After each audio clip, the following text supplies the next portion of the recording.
Thanks. Am I bouncing? La la la la. All right. I will begin with a word of prayer. Heavenly Father, we thank you for this day. Again, Lord, I thank you for these students. Just ask you to help us to use this time wisely, Lord. In your name I pray. Amen. All right, I will start with the thing I was not doing quite right in lecture. I mean, there's a gap in the lecture, right? And so let's see if we can fill that gap here. It'll probably take me 15 minutes or so. So let's see here. Start with, this is essentially theorem 9.3.10, which I've stated in lecture a few different times at this point, but I think you probably benefit from the proof. The rest of the class, of course, can read it or watch this, whatever. So W is subspace of V with inner product, right?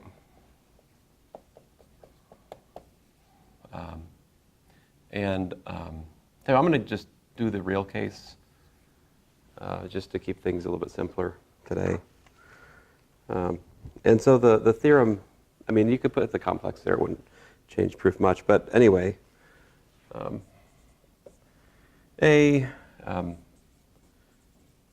each x in V, there exists x naught in W, x1 in W perp, such that x is equal to x naught plus x1, right? And it's a little bit better than that. It's that there exists unique.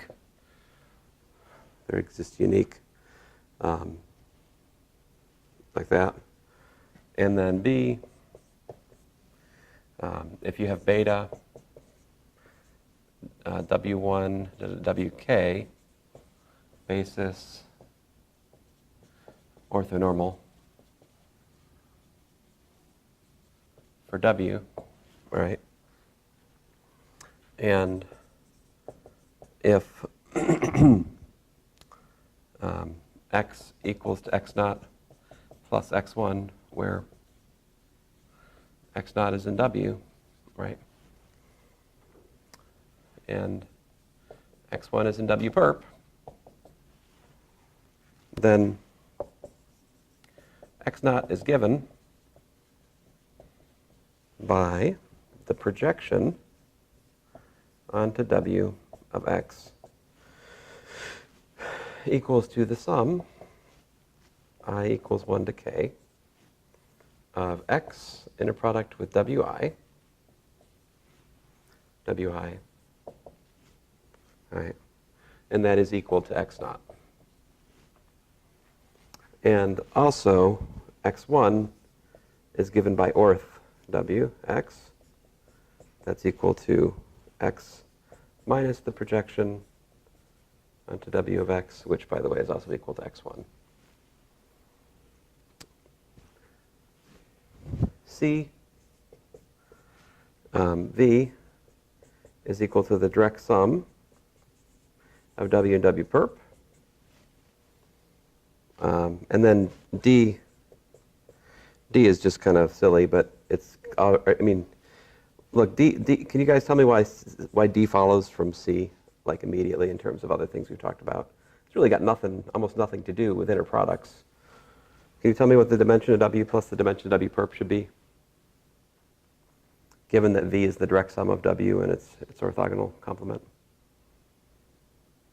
Yeah? What's that? It should be the dimension of V. And the reason you know that is that's one of the things we have for a direct sum of subspaces. Because if we go back to that theorem that I didn't prove, but I've pointed you to in the homework, remember, the dimension of W1 plus W2 is what? It's the dimension of W1 plus the dimension of W2 minus the dimension of the intersection. In the case that W1 plus W2 is the whole space, and the intersection is 0, that's, I mean, this is one of your homework problems almost, right? Last time. And then finally, E, if you take the perp of the perp, you get back to W again. All right. So a lot of this we have proved. I mean, parts of this we've proved in class, right? But not all of it. So let me look at the... What? Oh, man. I was robbed. All right.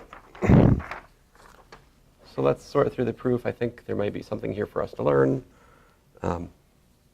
Beta equals to W1, W2, WK, orthonormal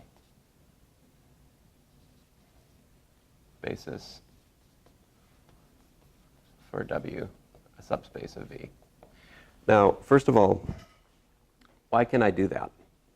Why is that permissible? Why can I let beta be an orthonormal basis for W? Why does there exist an orthonormal basis? Do you guys remember?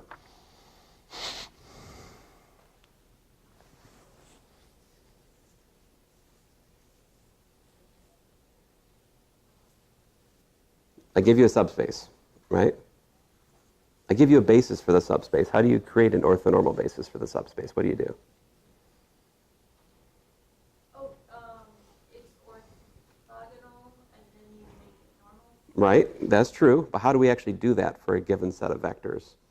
Suppose I give you, v1, v2, vk. How do I take v1 through vk and turn it into this orthonormal w1 through wk?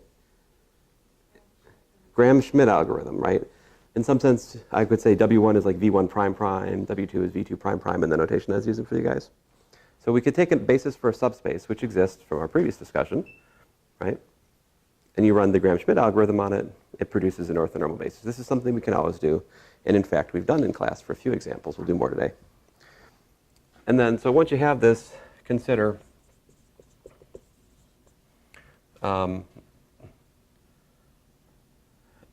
x naught equal to, I'm just going to, this is the, I'm defining x naught, all right, to be the sum I equals 1 to k of the inner product of x and wi. So I guess I'm missing something important, which is what? Let x be an element of V. So I pick a point, pick a vector in the vector space. I construct this x naught using my orthonormal basis, all right? And then I set, what am I going to set x1 equal to?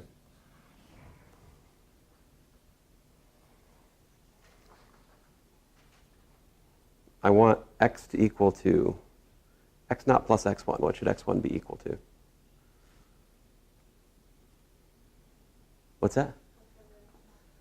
What's over? Okay.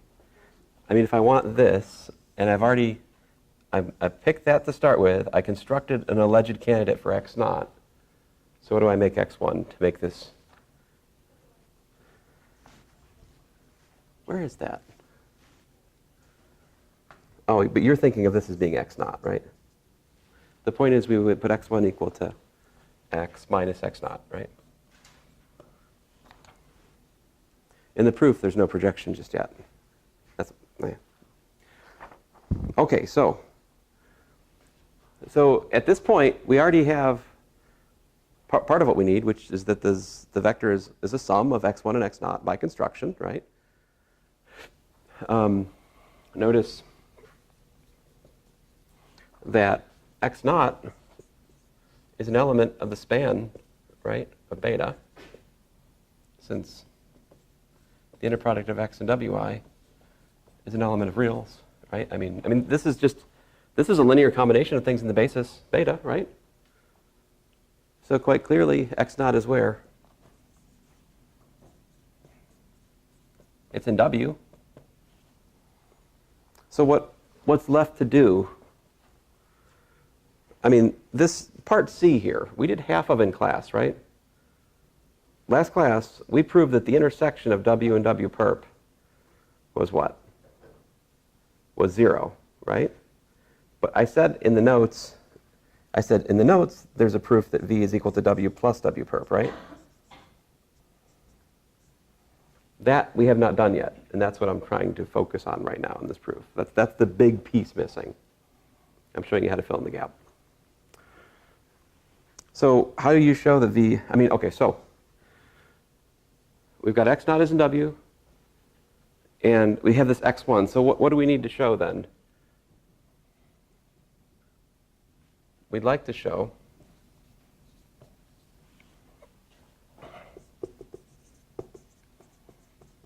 that x1, which is, by the way, equal to x minus x naught, is an element of W perp, right? Because then what will that show? If you can show that, what does that show? At that point, you've taken an arbitrary vector in the vector space, right?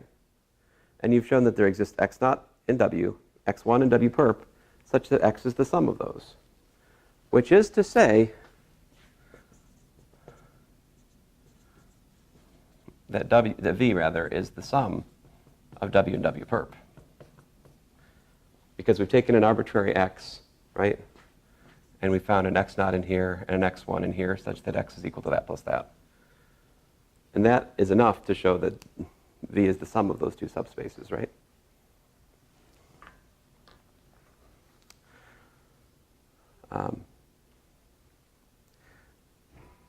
I mean, if you want to get set theoretic on me for a second here, if I pick x in there and I show that x naught plus x1 exist as indicated here, that would show that V is a subset of W plus W perp, right? How do we know that W plus W perp is a subset of V, which is what I want for equality? See, the other direction is earlier stuff that we've already done. We know that the sum of two subspaces is a subspace, right? And a subspace of a vector space is, guess what, a subset of the vector space.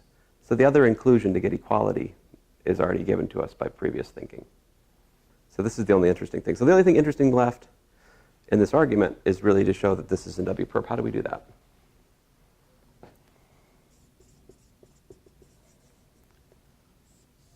We should do what? We should look at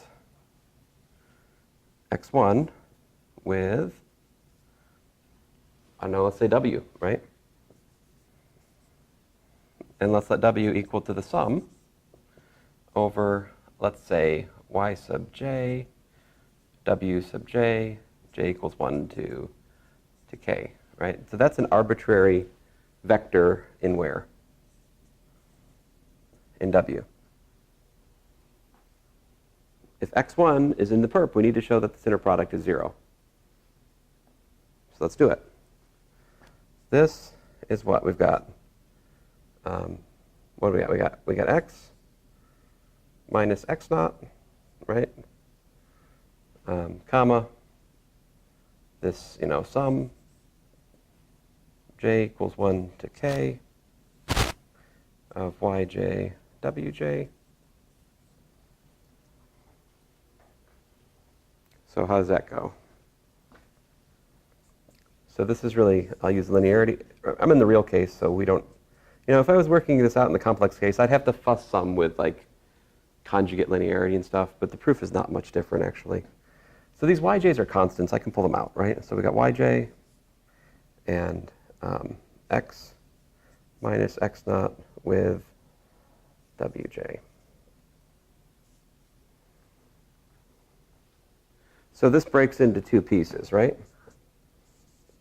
We've got the sum, j equals 1 to k, of yj x with wj. But if you don't mind, I'm going to expand, x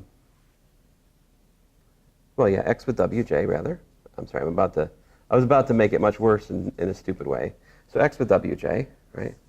And then minus the sum, j equals 1 to k, of x naught with wj.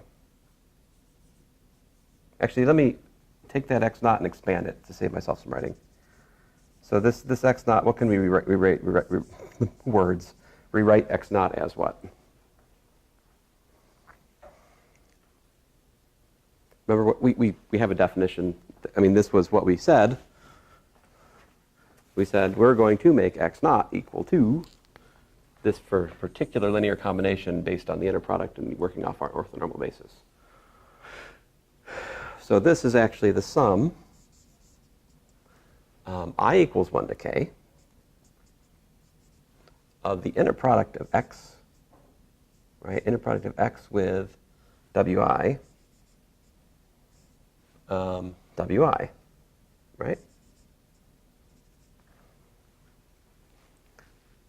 But by linearity of the inner product, I can pull the sum out over I. I can pull the scalars. Remember, the the inner product of x with wi. Those are just numbers, right? And so what this gives us in the next step, and what did I lose? There's something important I lost.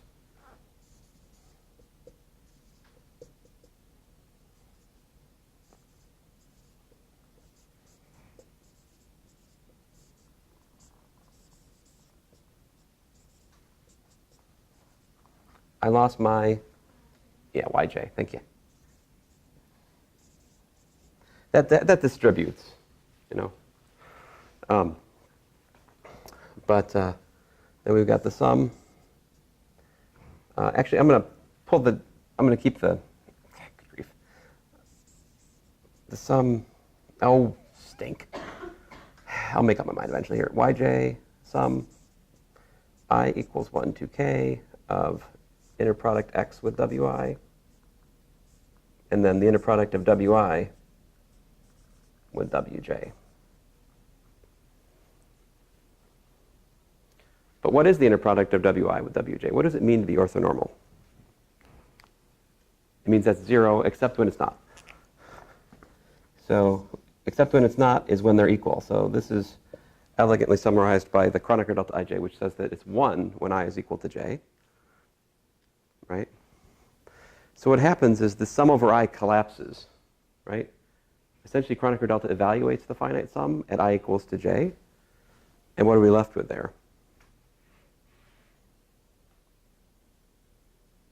So this whole last piece, right? All of this just simplifies to wj. And I think I have lost something. Not wj. What's it simplify to? I'm an idiot. Not that, but it simplifies to, see what's left is this, setting I equals to j, which is x comma what? wj.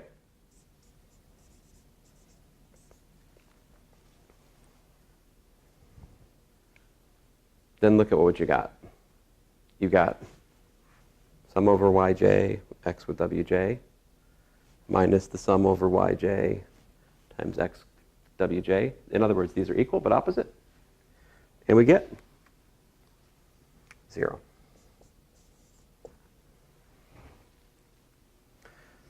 Now there's a simpler argument that you can make here. If we already had a theorem. Check this out. If we had x1 with, let's say, wj, that would be equal to what? X minus x naught wj, which would be x with wj minus x naught with wj. The sum, the x naught is what? Sum I equals 1 to k of inner product of x with wi, wj. Pull this out.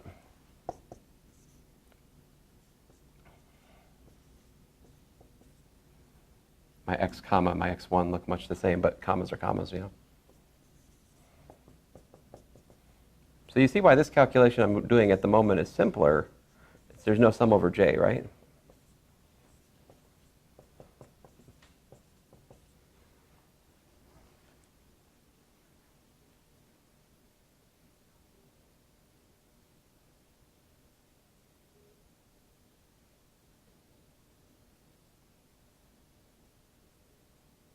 Anyway, I'm not sure why I'm doing this. I already have proof over there.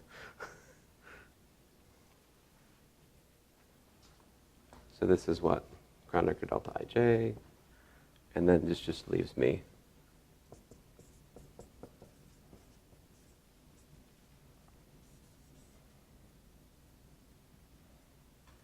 well, it leaves me x.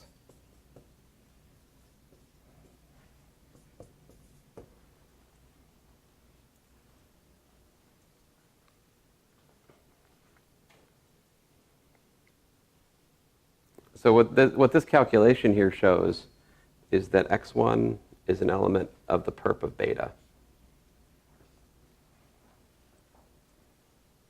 See, because it's perpendicular to everything in the basis. So one of the things I should really have told the class, and I'm sharing with you now, is that there's a theorem, and this is kind of a nice theorem to know sometimes, which says that x is an element of W perp. Let me use a different letter. Z is an element of W perp if and only if Z is an element of beta perp in the context W is equal to the span of beta. This is a theorem you could prove.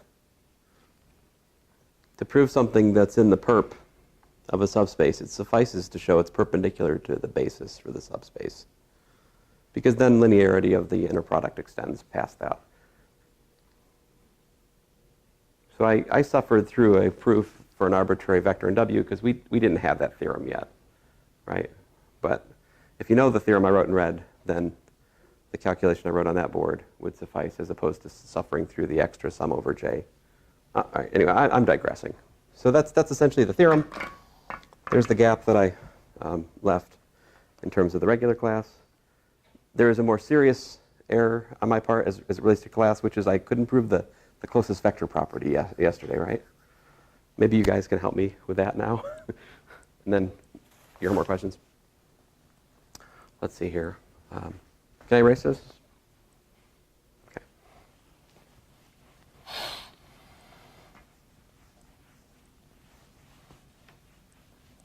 All right, so to set up the problem, I'm trying to show, here's the claim that I was stuck on. I want to think about subspace W, right? And I want to think about, maybe this is 0, okay?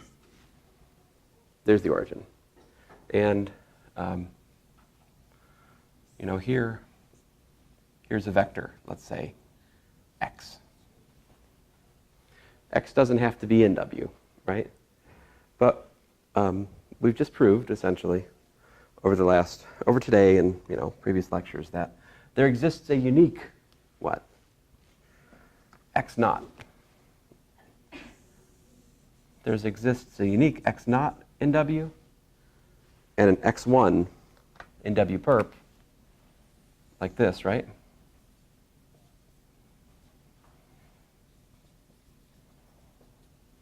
Such that X is equal to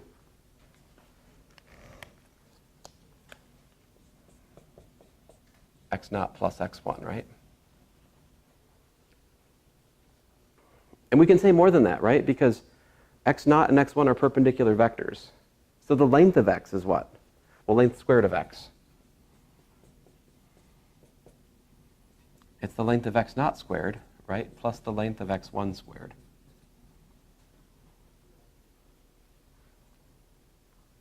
So what I was trying to say in lecture is that that point X naught is the closest point in W to X. All right, like this point right here is closest point in W to X.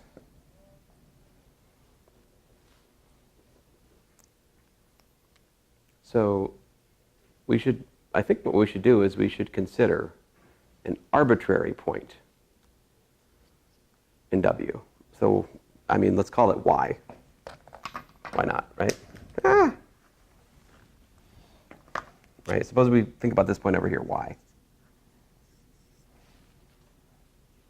So my point is that this point Y would be further from X, right?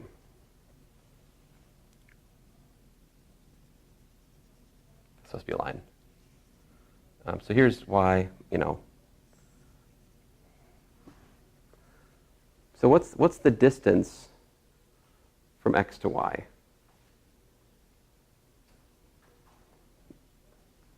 Let's see here. First of all, what's the distance? The distance, maybe this is the idea that was missing for us. The distance from X to X naught is what? It's equal to the norm of the displacement vector from one to the other. Right? That's how we define distance, in fact. Take the difference of the vectors, take the norm. And what's the distance from y to y naught? Oh, excuse me, from x to y.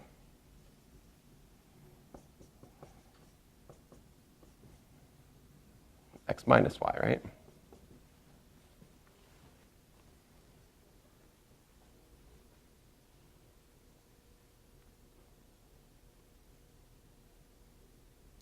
So how do we relate y and y naught, I guess is really my question. How are y and y naught related? Excuse me, how are y and x naught related?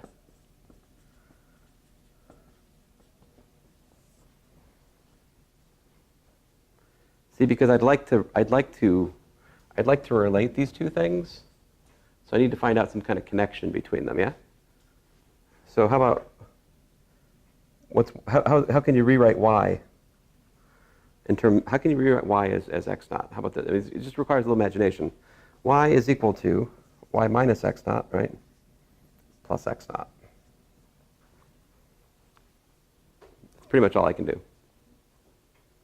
And that's actually kind of geometrically interesting because, well, I guess that's harder to see, but maybe I can, well, anyway, this vector, y minus x naught, where is that vector in this picture? If you want to visualize it, it's here, right? See, because this vector, oh, other way around. You can see it. Has to be the other way around. Because if I add the blue vector and the green vector, what should I get? I should get x naught, right? So if I take y plus x naught minus y, the y's cancel, I get x naught. So that has to be the geometry here. The bigger point here is that green arrow lies in the plane. Well, in this subspace W, because it's a difference of vectors in W, right? This is, again, an element of W for what it's worth. All right, so I think we have everything. I just have to have the courage to put it together. There's still about 30% chance I'm going to get stuck right here. See what happens. I have some kind of blind spot in this proof. But anyway, here we go. The norm of x minus y. So I need to take that y and rewrite it as an x naught thing, right? So I take that y and I replace with y minus x naught plus x naught.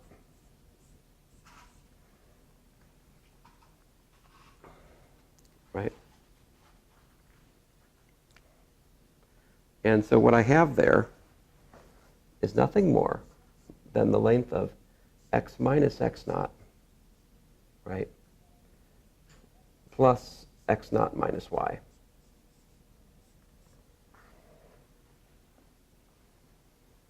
So you see that there was another way we could have thought about it, just in terms of adding 0 with x naught directly. Right? If I had a more clear mind about what I was doing, I probably would have just gone straight to what I just wrote. Having written that, there's a triangle inequality. And the triangle inequality says that this is less than or equal to the norm of x minus x naught plus the norm of x naught minus y.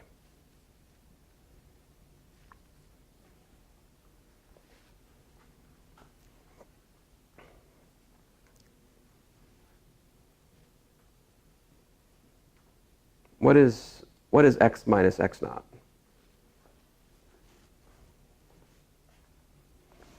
Emma, can you see this in the... Okay.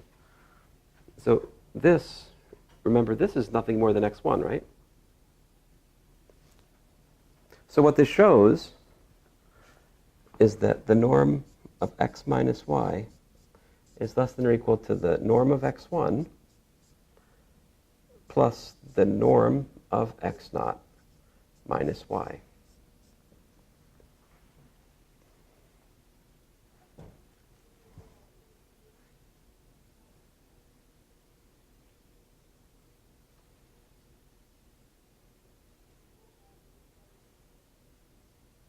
So then I ask you the question, what y should we choose to make the distance from, from x to y as small as possible?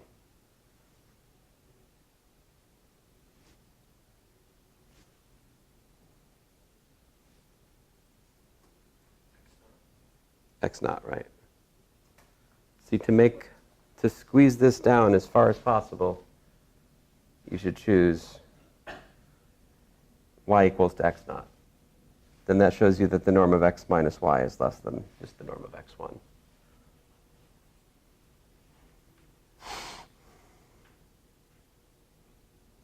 So in other words, the distance, oh, and I'm still, I could do slightly better, right?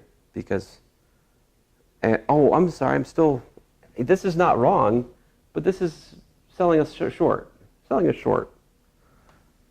because I don't have to have an equality here. What can I do? What can I do? I can do better. Right? Look, this is x1, right? This is in W. These are in perpendicular subspaces. So if I square this and this and this, then the Pythagorean theorem tells me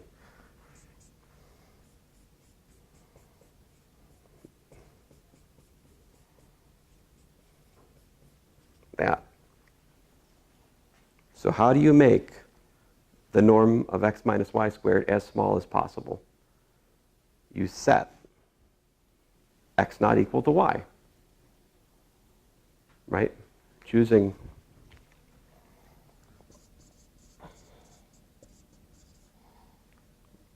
y equals to x naught makes the norm of x minus y squared equal to x minus x naught squared, of course, which is the norm of x1 squared. And that's as small as, that's the best you can do. Any other choice in W adds something non-trivial in that second squared term, which makes the norm larger, which makes the length of the vector x minus x1, makes the length of the vector x minus y longer. All right, anyway, this is what I was confused about and stuck on yesterday. As you can, if you recall, if you think carefully about yesterday, I had ingredients of this proof, but I just didn't set it all out in one straight line of thought. All right, I'll shut up. I guess you guys have questions.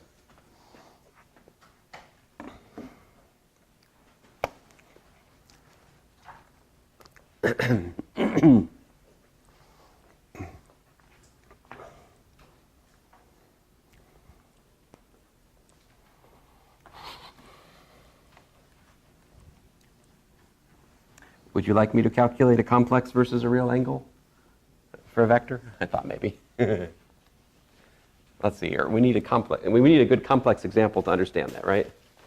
So what do you guys want to do? Three component complex vector or 2 by 2 complex matrix? You guys pick. A vector, all right. So look as V equal to C3 over C with our usual inner product, which is what? ZW, which was, what was it? It was W conjugate Z trans, what was, dang it. What's the formula? I cannot remember this stupid thing for the life of me. I mean, I want to,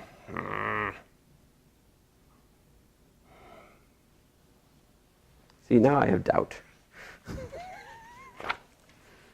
Doubt has entered my mind on the stupid formula for this thing. It's not complicated, guys. It really isn't. So we're supposed to do...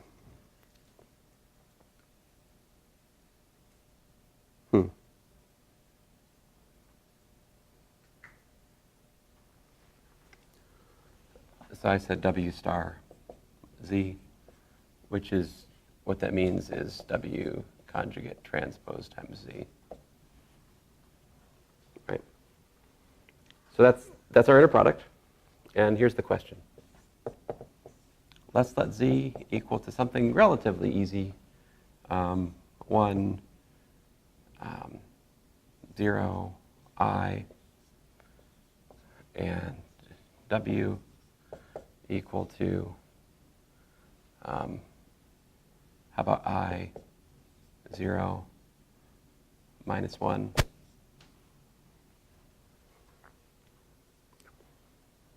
So what we want to do is calculate what I've called theta tilde and also what I've called theta.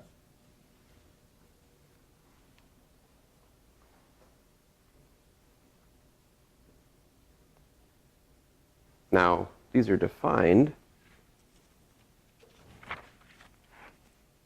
somewhere.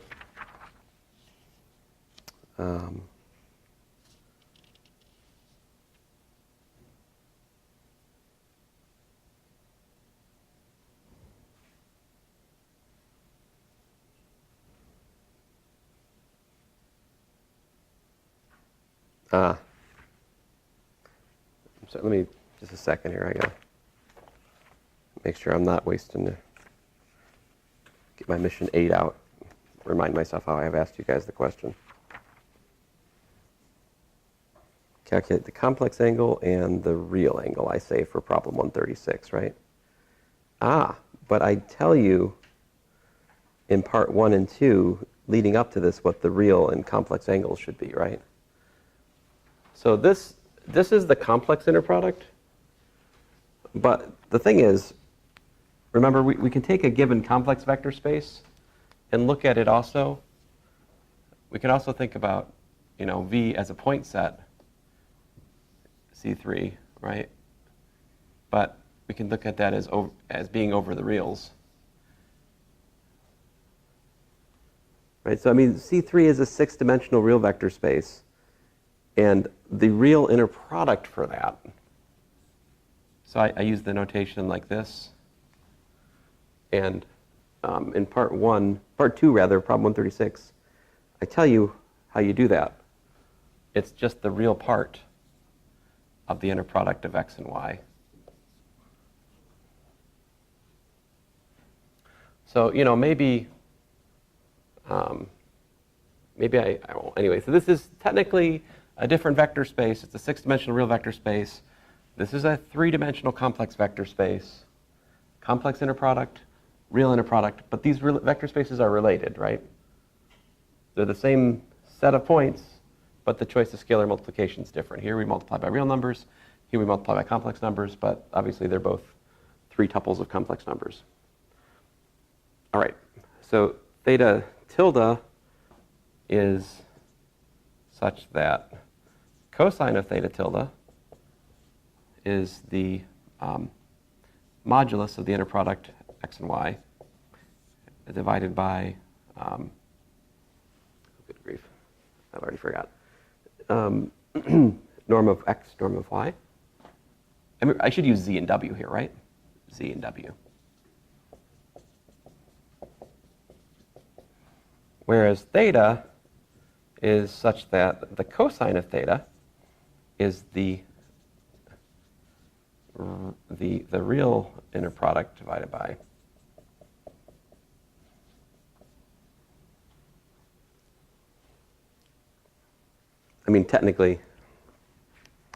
technically guys, I should put a real length. Who is to say that the norm induced from the real inner product is the same as the norm induced from the complex inner product in this context?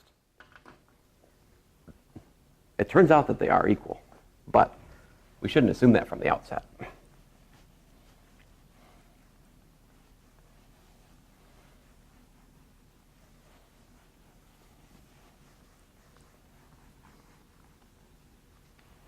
right, so let's get to it. Let's work on theta tilde to start with, okay? So I need to calculate the inner product of z and w with them as stated, right? So that's supposed to be equal to let's see here, we've got inner product of 1, 0, I. Oh, good grief, idiot. I'm going to use this kind of notation for C3 so that you're not tempted to think something silly. I minus 1 like that. So the way this works is we're supposed to take this thing, conjugate it, which is minus I, 0, minus 1, right? Complex conjugate of that vector. And then transpose it, which means turn it into a row vector, which I already did by changing the, right, I got a row vector. And then I'm supposed to multiply this row vector by the unaltered 1, 0, I. Bless you. Once more. Let's see here. So what do we get? I get minus I plus 0 minus I, which is what?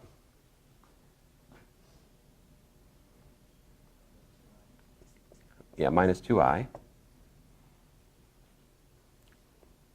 So there's part of what I need, right? So from that, this tells us that the modulus of ZW, the length of the inner product of ZW is just equal to what? What's the length of this complex number? What's the length of minus 2I?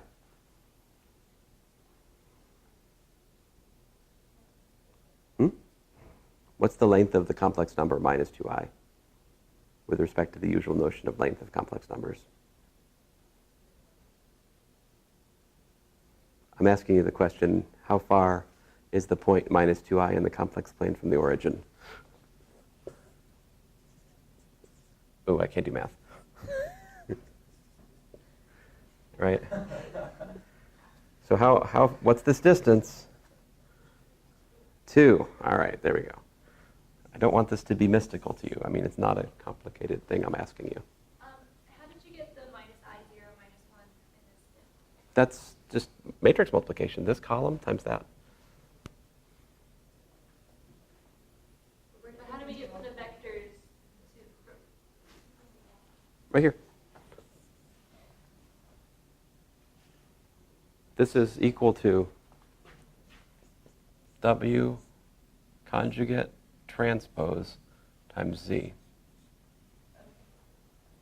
So I conjugate the second vector, I transpose it, and then multiply them. In other words, if you want to, I take the naive dot product of the conjugate of one with the other. You can think of it that way. But be careful if you think of it that way. Because this is not just the naive dot product of Z and W. Complex inner products have this sesquilinearity. They've got this conjugate linearity in the second component. All right? See, this complex conjugation is an important step. It's not an optional thing. It's required. Okay, so what's the length of Z? Right? So that's the square root of the inner product of Z and Z, which is, by the way, the square root of what? What was my Z? 1 plus 0 plus 1, actually. So it's square root of 2. I guess you want me to show you that, huh? So what we're looking at here is the inner product of 1, 0I with 1, 0I again, right? So we take the conjugate transpose, which is 1, 0 minus I, and then we multiply that by 1, 0I like that, right? And this gives me 1 plus 0 minus I squared, also known as 2. And that is why I wrote what I wrote in the step above.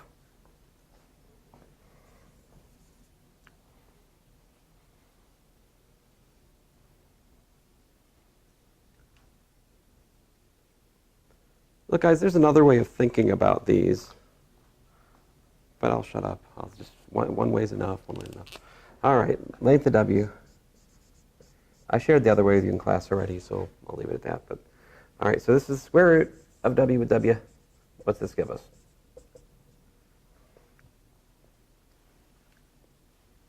Again, it's going to give us the square root of 2, right?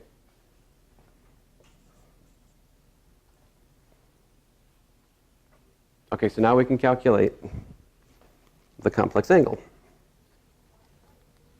So we put all this together, right?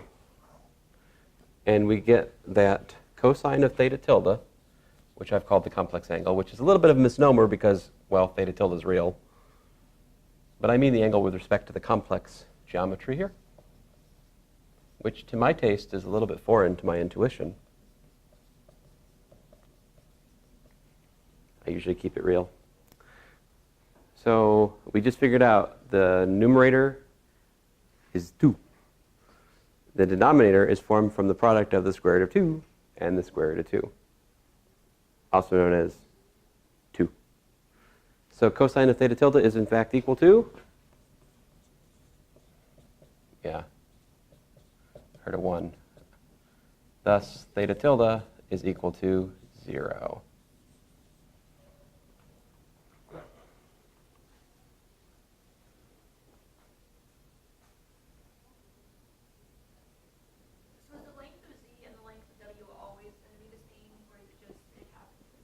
It's a quirk of my example.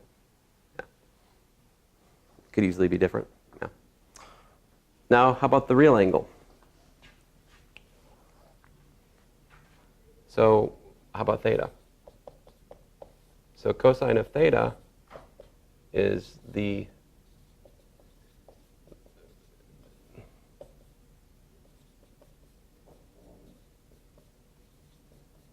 this is in the problem statement for 136, right? Okay.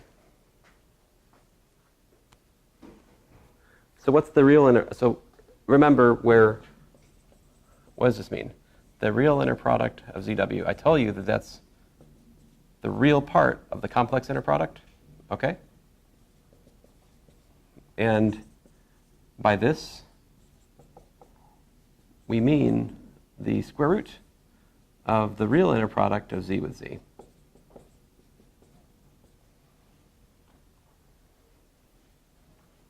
That's what I mean, the norm induced from the real inner product here. So since we've already calculated the complex inner product, we can do these calculations pretty simply, right? So like, let's see here, what's the real inner product Z and W?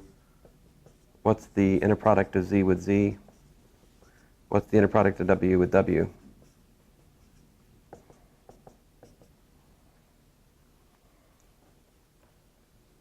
That's the real part of what? Minus 2i, which is 0. What's the inner product of Z with Z? Well, Z with Z give me 2. What's the real part of 2? What's the real part of 2? It's 2, right? So from this, I learned that the norm of Z with respect to the reals is equal to the norm of W with respect to the reals, and it's just the square root of 2. So the length of both vectors is still judged to be square root of 2 in terms of our definition of inner product. However, the inner product, the real inner product of Z and W, thinking about the real geometry of complex 3 space, that inner product is 0. Now that's all I need to figure out what theta is. See, so what we're facing then is that cosine of theta is apparently 0 over root 2, also known as 0. So therefore, theta is equal to what?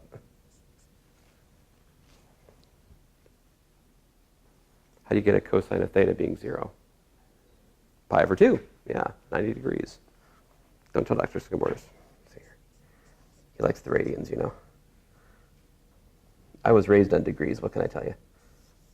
In my heart, I'm thinking 90 degrees. But I wrote pi over 2 because I want to be a good math teacher. All right, so there you go, pi over 2. Why does this make sense? The point of the homework, I ask you some rather leading questions, trying to get you to understand why there's two different notions of angle and what they have to do with other underlying questions. So if the inner product of two vectors is 0, that means they're orthogonal vectors, right? And orthogonal vectors I think of as being 90 degrees separated, because I think mostly about real geometry. But there's a deeper theorem we had, which was that orthogonal non-zero implies linear independent, right? So z and w, these vectors I just looked at, they are linearly independent in one vector space but not the other. See, if you look at c1z plus c2w equals to 0, right, versus r1z plus r2w equal to 0. Here, c1 and c2 being complex. Here, r1 and r2 being real. Only one of these systems permits non-trivial solutions. In fact, look at z and w. How did I make w from z? What did I do? What is w equal to? It is I times z. That is linearly dependent.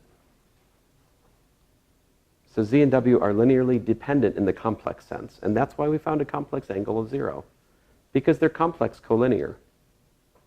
They're in the same complex direction. Right? On the other hand, you cannot find real numbers that are non-zero to solve that equation I just wrote. These are linearly independent in the real sense, but they're linearly dependent in the complex sense. And that is what these angles reveal. That's why theta is 90 degrees, which means that they're orthogonal in the real sense, and hence linearly independent. So anyway, that is the preachy subtext to those homework problems. I probably did something similar in my choice of examples in problem 136. I hope I didn't do exactly the same one, did I? Phew, it was close, but no. Ooh, it's a little bit sneakier.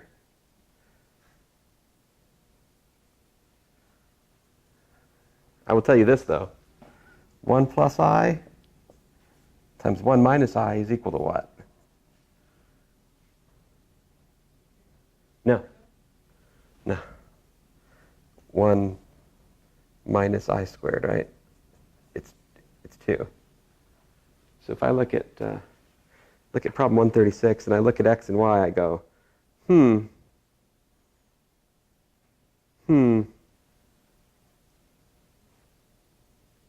I'll spill the beans. If you take x and multiply by 1 minus I, you'll get y. Yeah. See it? Yeah. All right, you guys have questions? Yeah.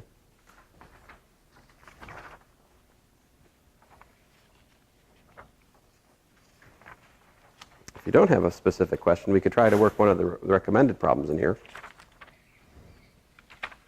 It's up to you guys.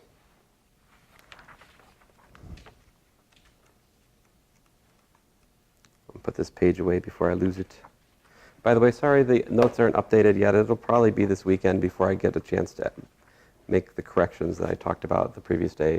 Because of my corrupted file, Samuel Estep has verified that the file is gone. It appears to be a megabyte, but he ran some sort of computer science magic on it and verified that despite the fact it looks like a megabyte, it in fact has no usable data. It is essentially an empty file. I backed up my notes, I believe. So I believe we'll still be able to edit the notes. It's not going to be like the time I lost my calculus notes to Word. They're telling you guys, when I first started working here, I was writing calculus notes in Word. Because I found an add-on where I could do LaTeX in like little text bubbles. And like, you could do the tech and it puts a little editable, it's like an add-on to Microsoft Word that allows you to do LaTeX things inside it. And then I had the misfortune of saving my calculus Word document in the wrong way. And when I did that, it froze all of my LaTeX add-on bubbles as pictures, which means that any errors I had made in my LaTeX text bubble things were forever frozen in place, thus rendering my several hundred pages of calculus notes worthless. And for that reason, I refuse to use Microsoft Word products ever again. So, yeah, that happened. It's just as well. I think my current notes are better.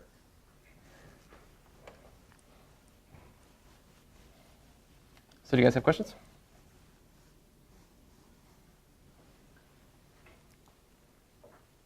You guys seem tired. Is that accurate? Yeah. All right, let's look at some of the questions at the end of mission 9 then, see if we can work some of those together. Mission 8.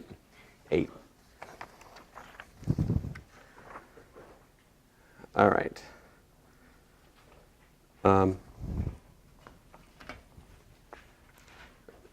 Question number 1, I give us an upsilon AB equals to AB equals to ABA, AB plus BA. And I say, show it's a symmetric bilinear form. I actually haven't defined symmetric bilinear form for you guys, but symmetric bilinear form means that upsilon is a map basically from V cross V. And since the vector space here is real, it's a mapping for V cross V, which is linear in both entries. That's what bilinear means. So to check bilinearity, you need to show that like C1A1 plus A2, comma B, and upsilon of A, comma C1B1 plus B2. We have linearity in each slot. You can kind of know what I'm about. So I'll write the first one, you guys write the second one. C1, upsilon, A1B. I'm mostly doing this because it gives me a chance to talk about upsilon, which I don't sometimes forget. I forget to include upsilon in the discussion because it's a lot of fun to say upsilon. I'm saying it, upsilon. Anyway, so there's linearity in the first slot. What's linearity in the second slot? I mean, I haven't checked this, but we could check it.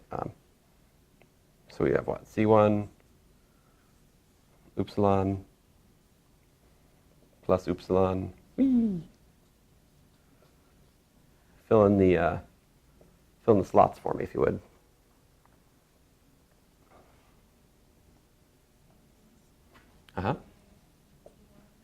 Right. Very good. So these two things for all constants C1 and for all A1 and B1, A1, A2, B1, B2, A and B. That would be bilinearity. I say symmetric bilinear form, what would that mean? That means that upsilon of AB is equal to upsilon BA. That's symmetric.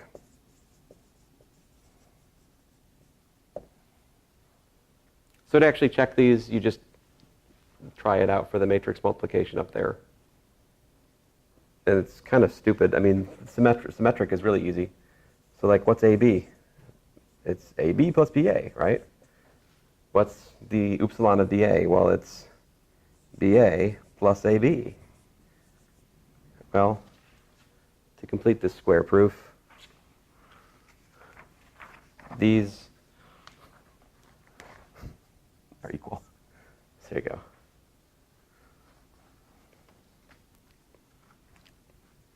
So the square of equalities proves symmetry, if you will. Actually, the only reason that this is included here, so we've talked about an inner product, right? So a real inner product, another way you could say it, if we had this, from V cross V to the reals, a real inner product, what you could say is that this is a symmetric bilinear form on V. So symmetric bilinear form gives you axioms like the first three axioms that I stated. That's why this problem is interesting, is it gives us a way of summarizing the first three axioms in terms of a more basic mathematical concept, namely that of a bilinear form. Who is that? Ignore those people. Anyway, but there was one other axiom, right? The fourth one, what was it? Do you guys remember?